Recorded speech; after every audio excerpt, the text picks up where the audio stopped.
From KUNC and the NPR network, this is In the NoCo. I'm Erin O'Toole. It was one of the deadliest disasters in Colorado history. 50 years ago, a flash flood swept through Big Thompson Canyon between Estes Park and Loveland and killed at least 144 people. It happened July 31st, 1976. A torrential rainstorm that formed suddenly unleashed more than a foot of rain on the area that evening. Emergency crews rushed to warn people. Many residents and tourists hurried to safety, but many others were caught off guard. That disaster changed how emergency responders operate. It helped underline the need for better emergency alert systems. And lessons from Big Thompson still come into play when a disaster strikes Colorado today. To learn more about the impact of the Big Thompson flood, I spoke with Lori Hodges. She's Larimer County's Director of Emergency Management. And while she was just a child at the time of the flood, it's something she thinks about often, including during emergency planning drills held just a few months ago. Practicing for a flood like the Big Thompson flood or the flood that we had in 2013 is important because of how large of an event it is and how many people it impacts, and the number of systems that we also use that could be challenged or could fail during one of those events. Even if it's not technology, it could be a system of coordination, right? So we want to make sure that our people know each other before a disaster, that they're talking to one another, that they're working through plans together and how we're going to coordinate. Well, the Big Thompson flood really helped underscore the need for better alert systems. Give us a sense of just how limited emergency responders were in trying to alert people about the flood on that day in 1976. In 1976, obviously, there were no cell phones, there was no texting, there was no social media. And so they really had a limited number of ways to get information. One would be a landline telephone. Another way was people actually going door to door, letting them know what's going on. Weather information could come in over the radio. So those were some systems that were available to them, but they were limited. So, for example, we only had one stream gauge in the entire Big Thompson Canyon, and that stream gauge was destroyed when the flood came through. So it really wasn't able to provide good data. And then other National Weather Service systems didn't exist again in the Big Thompson watershed. So it was like in a bubble where you had all this stuff around it, but it didn't really have the systems in place technologically to help it. Of course, today we get warning messages on our phones using what's often referred to as reverse 911. Knowing that landlines were the thing back then, were residents in the Big Thompson area able to receive mass warnings by phone that day? No, they were able to get a severe thunderstorm warning that went out that evening. But because of the lack of availability of good radar, they really didn't know how much rain was falling at the time. There was no Doppler radar at that time to show rainfall. So they couldn't tell that the rain had stalled over the canyon and that it had gone 12 to 16 inches of rain. So they had to really depend upon observations from the ground.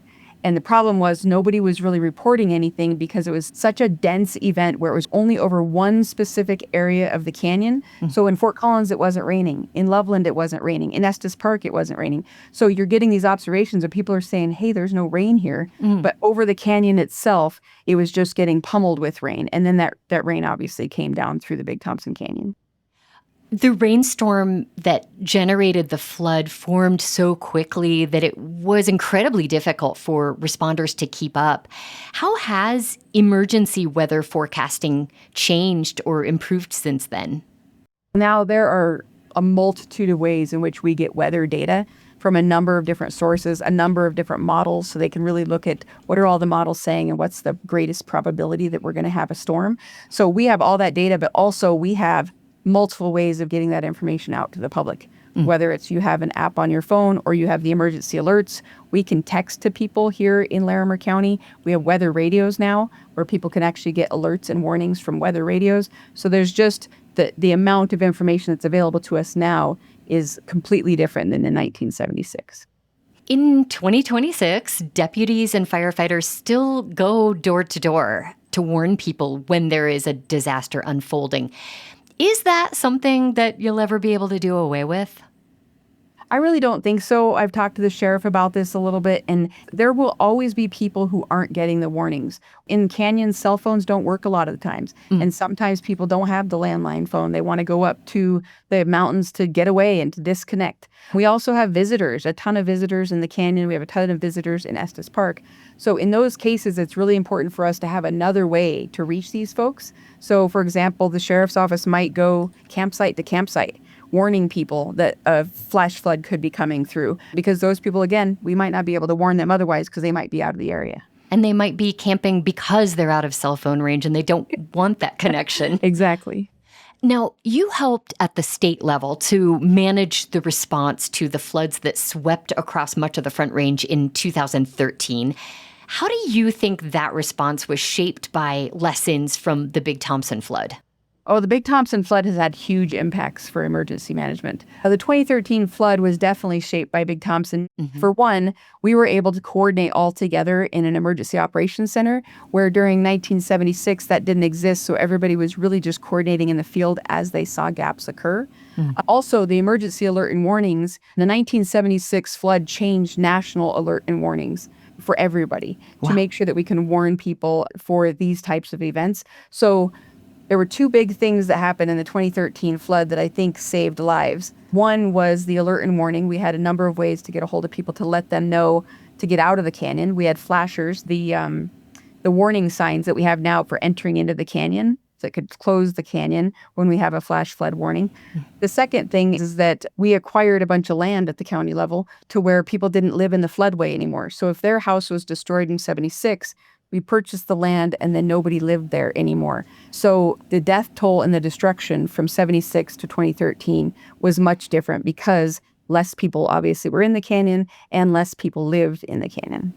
When you think about what happened in 1976, do you think people take flash flood warnings seriously enough?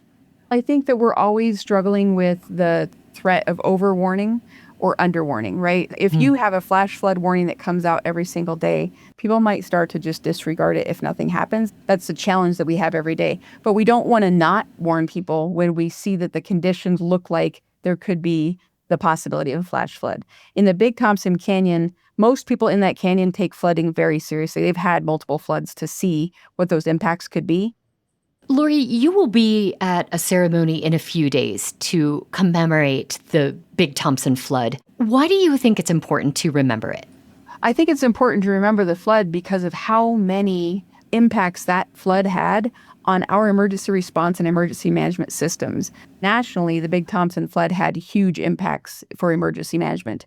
I think it's important to remember those that we lost, but to also honor the fact that that flood led to advancements in our field, and we can now do our jobs better, more efficient, and hopefully save more lives by doing what we do.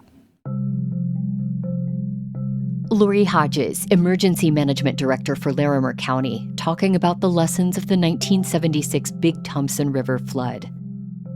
There will be a ceremony paying tribute to rescuers as well as those who died on Friday in Loveland. We'll have details at kunc.org and in our show notes. That's it today for In the NoCo. I'm Erin O'Toole. Thanks so much for listening.